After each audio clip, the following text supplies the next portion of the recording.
Hey guys, welcome back to the CNJ Show, and I got my favorite Gin and Juice here, my sister Nick, and we hope that you guys are having a good day today. Let's get into this video. Now first we will be discussing Lizzo, Boosie, the whole Lil Rod and p.diddy situation and things that's going on, and let's just go from there with this video. Okay, now first, with Lizzo, I know that some of you have seen and heard that she have said that she wanted to quit, and everyone was trying to figure out, did you mean quit with the whole entertainment world, or even with life? She did kind of put the whole little thing in there, like, listen, all of this is becoming to be, it's just too much for me, just being honest. Now this is what I wanted to say. Anybody that reaches out and say, like, you know what, I'm hurting from something and I don't know how I'm gonna deal with this thing, and they're actually reaching out for that, I would say, you know what, first, what you need to do, okay, you need to get from around the surroundings that you are around. If you could, you need to pray. But Lizzo, in your case, okay, first, before you feel like quitting and before you're ready to throw in the towel, the first thing that you need to do, since you have the means to do it and you're in this type of a space where you could do it, you need to first handle that lawsuit thing, what's going on.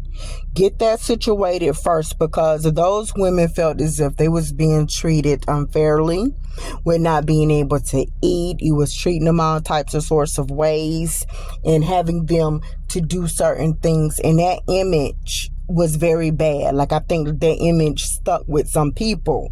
But regardless of what it was, whether you sung for the whole Biden thing, whether you, whatever, it doesn't matter what you did, you made it. And I think sometimes some of the weakest people in the world, weakest men and women, when you've been in had childhood hurts and people pick on you for, you know, being big, or just pick on you from probably being ugly or not worth anything, and you grow up and you make something of yourself, it's a get back. I'm gonna get back at you, and that's truly what that could be. And sometimes you handle the matters very nasty because you don't know how to say, I made it in a good way and you follow me. It's I made it in this way and you guys was talking about me, so now I'm gonna be nasty and treat you nasty like you're nothing because you work for me. That's not good. So let's fix that first. But I really do think and feel you are amazing, and your fans feel that same way. Fix that lawsuit first. That's what I want to say, and I'm being serious about fix that first, because some of the things that eat at us, and it just eats at us, is the things we have done to people, and sometimes the characters that we have become. We can be our own enemies because we came out a certain way. That's why they say sometimes, you know what, hey, don't be or try to be the meanest, baddest, biggest person in the world, because it may work when you're 20. But who knows how it's going to feel when you're 40 and 50 and 60. It comes down, you know. And this is the reason why people is having a hard time accepting p.diddy, because they don't know. But he's 54. He could be really having a life change moment when he was giving those people their publishing right. He was probably having a moment. Who knows? Who knows what was really going on? But that's what we got to say about Lizzo. You will be okay, and give it and do what you're supposed to do, because you're great. Okay, now moving right along. Now my concerns at this recent moment is with Lil Rod. I just have some questions.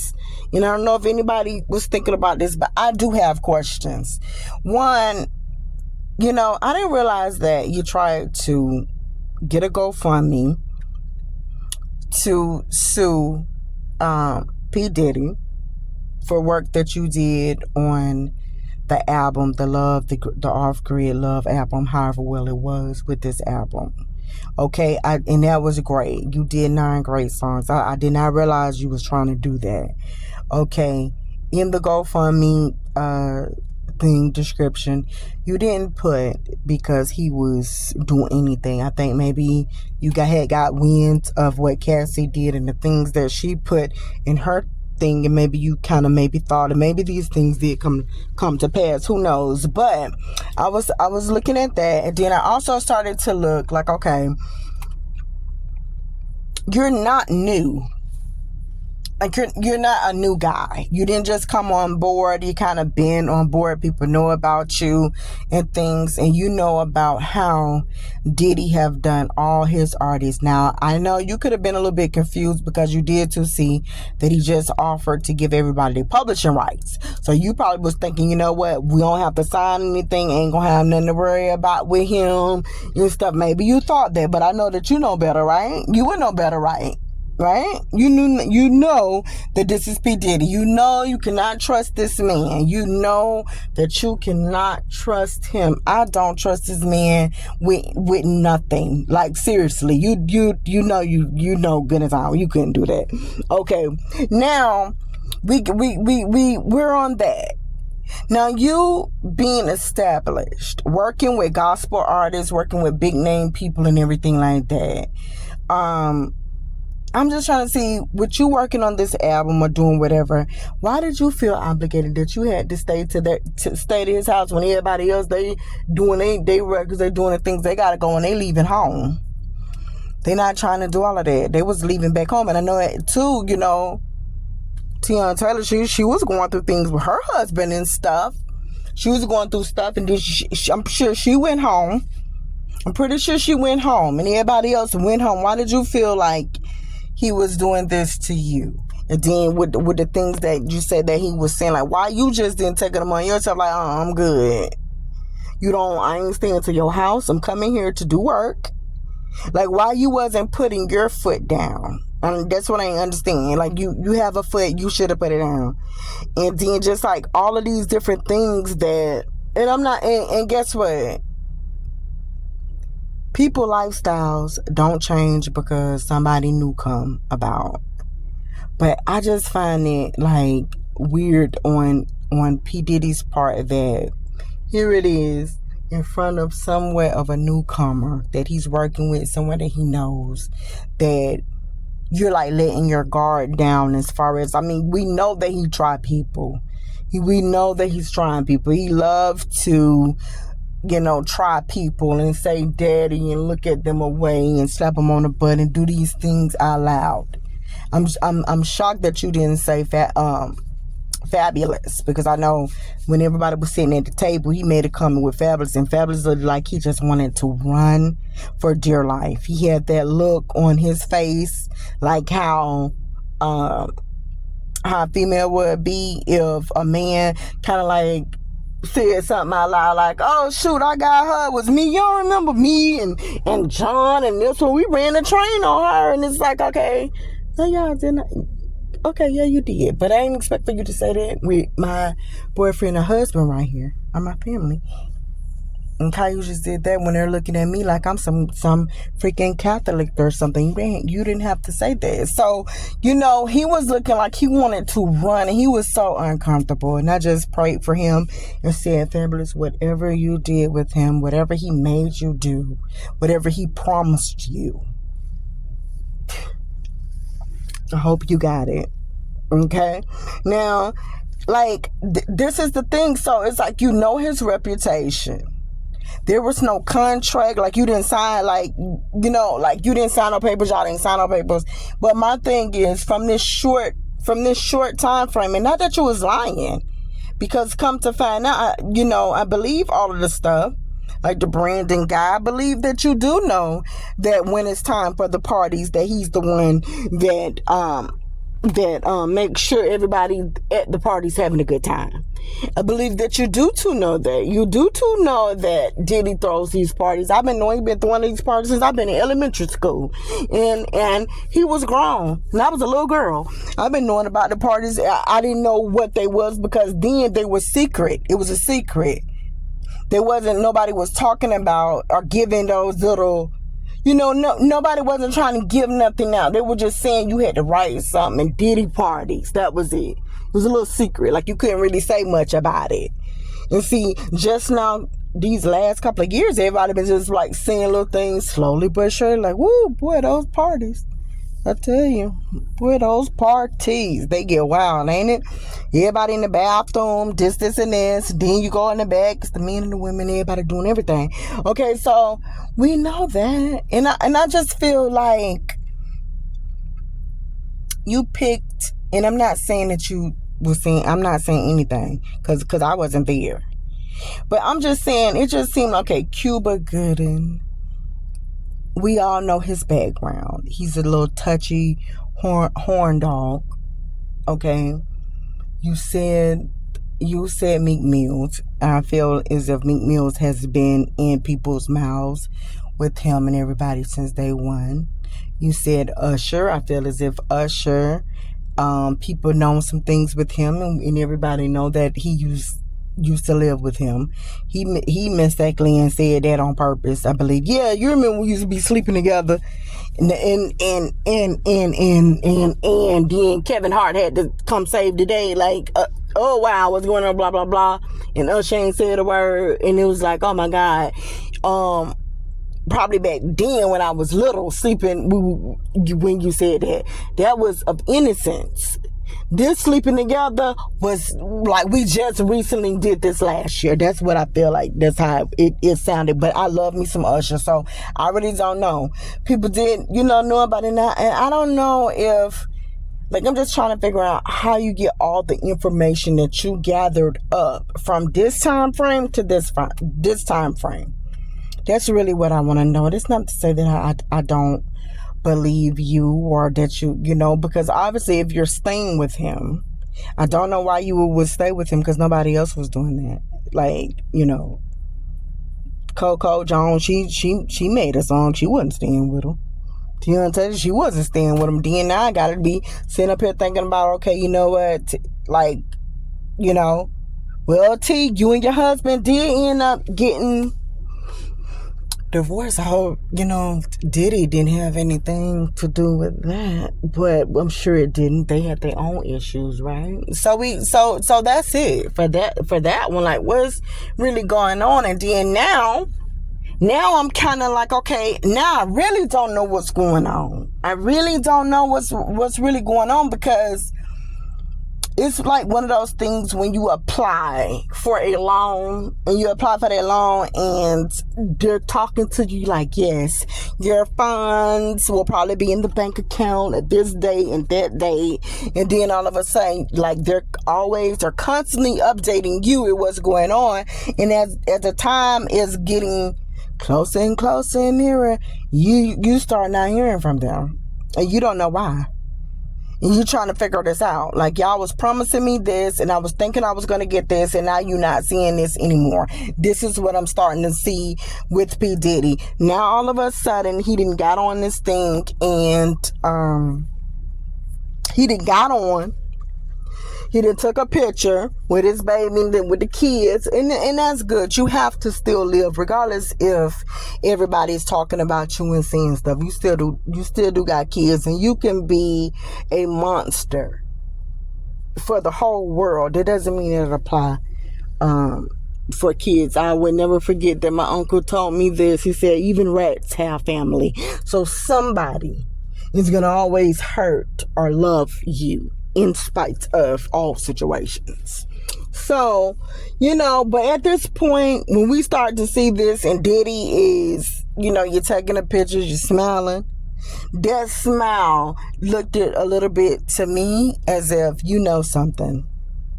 Like, you see, nah, you didn't break me down. You thought that you was finna break me down, but no. It looked like what you're saying is just something that you said. Come to find out, allegedly, the only thing that they took from out my house is some porn tapes and things of me and some men. Like, everybody been seeing anyways, okay?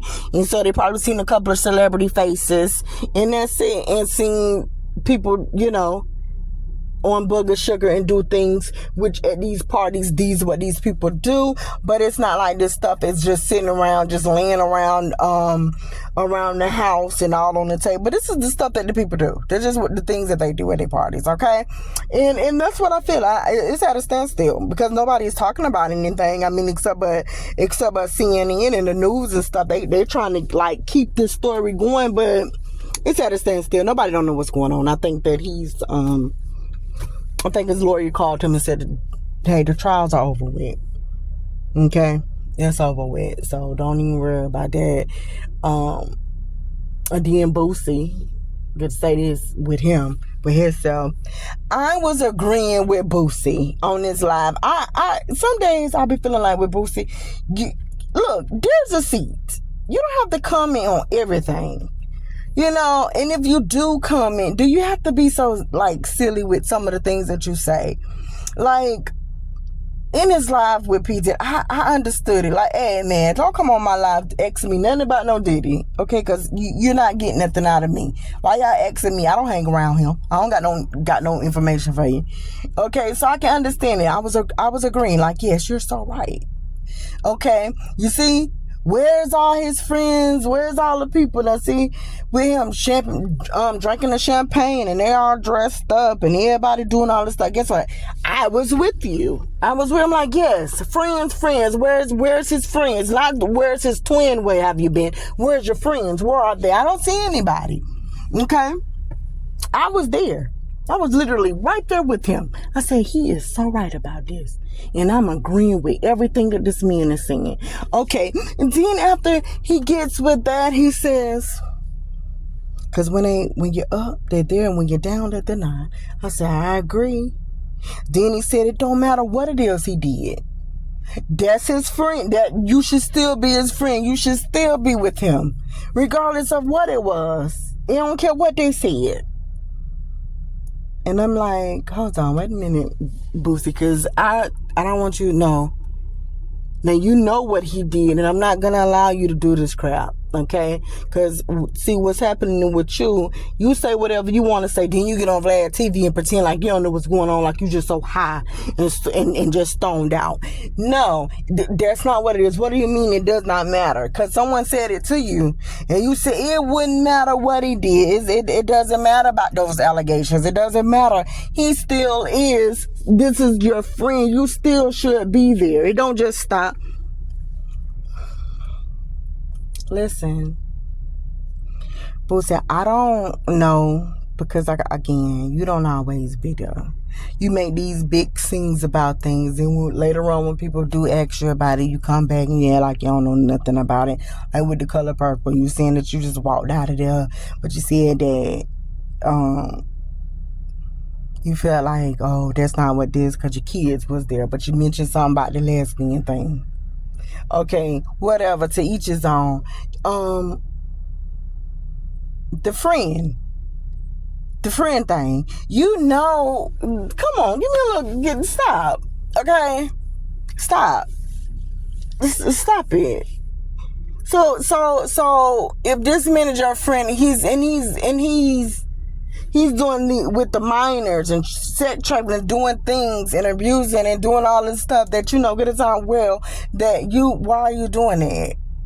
It just ain't right. It don't got to be against the law. It ain't right. You know that it's not right. So why would you want to hang with someone like that? It's not like, okay, he's cheating on his wife and you choose not to say anything about that. Okay, that's different. What are you talking about? You know that would be, like, that's jacked up and that's wrong. What are you saying? But you probably saying it because you got the pole at your house and you starting early with your sons, telling them to do things, and you be having we know what's going on with you. That's why you said it. But we know we're gonna see you on Vlad TV, and he gonna probably tell you like, hey, what you said, people are there kind of coming about with what you said about the blah blah blah, and you're gonna be like, oh man, with that, I ain't know you did it. Oh, so that's what was going on. My bad. Yeah, but see, that's what we was talking about, and you do know what's going on. Let's just stop. But from my understanding of what's going on, I think things have turned from him. It really has turned, and I don't think that it really is a case anymore. I mean, the things that was said was big, and I think that a lot of people do know that, again, that P. Diddy has his ways, and he's very nasty, and he give off this image like he's on top, and he has to be on top at all times, and he got so much money, and he can promise them everything in the world. So that's just what it is. But I don't know if the rest of the stuff is anything. Nobody knows what's going on here, because at this recent moment, he's smiling back with the kids, and he don't seem like he's really concerned. I think that he was, like I said, I always say, I think he's more concerned about different rappers maybe getting exposed, which we know anybody that too much can say something with this man. He's getting these people into these bids, trying to do this stuff with them. We do know that. So hey, that's neither here nor there. But guys, we are out. Let us know what you think about all of these things, and we're out.